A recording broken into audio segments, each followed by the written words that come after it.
àdduna kërug jaaruwaay rekk la dañu fi romb rekk jàll fa ñu jëm nag mooy kërug dëgg ga muy àllaaxira ndax fa la ñuy sax dootuñu fa jóg ba faw kon fooy romb rekk bu mu la tax a fàtte fa nga jëm moo tax sallallahu alayhi wa sallam wax ibnu umar radiyallahu anhu ne ko kun fi dunya ka annaka garibun aw aabiru sabilin adduna si na nga ko jàppe ne barab booy tukki rekk romb ko la waaye bu ko def sa yitte ndaxu ñàkk solom sallallahu alayhi wa sallam ànd nag ñenn ci saxaaba yi radiyallahu anhum di dox ba romb ab gàtt bu medd mu ne leen atarawna anna hadihi hayyinatun ala saahibiha fa walladi nafsi bi yadihi addunya ahwanu ala allahi min hadihi ala saahibiha walaw kanat addunya tazinu inda allahi janaha ba'udatin ma saqa kafiran minha qatratan abadan mu ne xanaa gis ngeen ne gàtt bu medd bii de amatut solo ci ki ko moomoon ñu ne ko waaw ndax moo tax mu sànni ko sallallahu alayhi wa sallam ne leen waat na ci yàlla ne adduna si ni mu ñàkke solo fa yàlla moo raw ni gàtt bi ñàkke solo ci boroomam ba mu sànni ko fii daat cee teg ne adduna ku ko peese woon ak laafu yoo dong ñu tolloo kon yéefar yi duñ ci mos ak doq kon loo fi am lu mu lew ab nattu la moo tax subhanahu wa taala wax ne innama amwalukum wa awlaadukum fitna wallahu indahu ajrun azim seen alal yi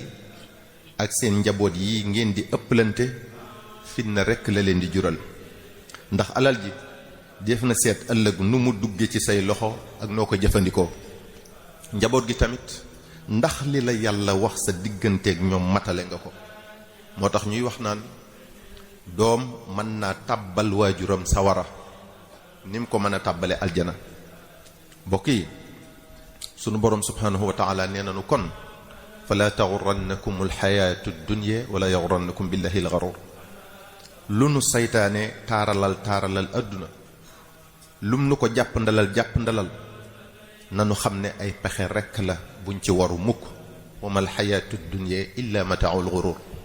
léppam ay war la ndax dara saxu fi kon bu nu ko yitte woo bokk yi li ëpp ci nit ñi seen adduna soxal na leen lool ba ñu fàtte seen alaxira seen waxtu yépp ñu sànk ko ci wut alal ci fàggu compte yu duuf ak bénéfice yu rëy te duñu xalaat mukk ci nan la alal jooj yi tàbbee ci seeni loxo bénéfice boobu num leen dikkale ak nan lañ ko jëfandikoo ñuy xalaat guddeeg bëccëg sama marchandise mi nu may def ba jaay ko nu may def ba jëndaan maneen nu may def ba am ci bénéfice bu rëy nan lay def ba duma ci perte mel ne loolu rekk a tax yàlla bind leen jéemu ñoo xalaat jéemu ñoo xool mukk ci wenn waxtu nu ñuy def ba àgg ci yàlla nu ñuy def ba làq ngërëmam nu ñuy def ba sax ci bëggam nu ñuy def ba du leen jéppi ñu néew lool ci borom alal yi ngay gis ñuy xalaat ak a tege ci yoon wu ñuy fàggoo lu lew muy dëggal li sallallahu alayhi wa sallam wax ne doomu aadama bi wuy màggat faw mu màggataale ñaar yi muy xër ak gudd mébét boo dee setantal da ngay gis ne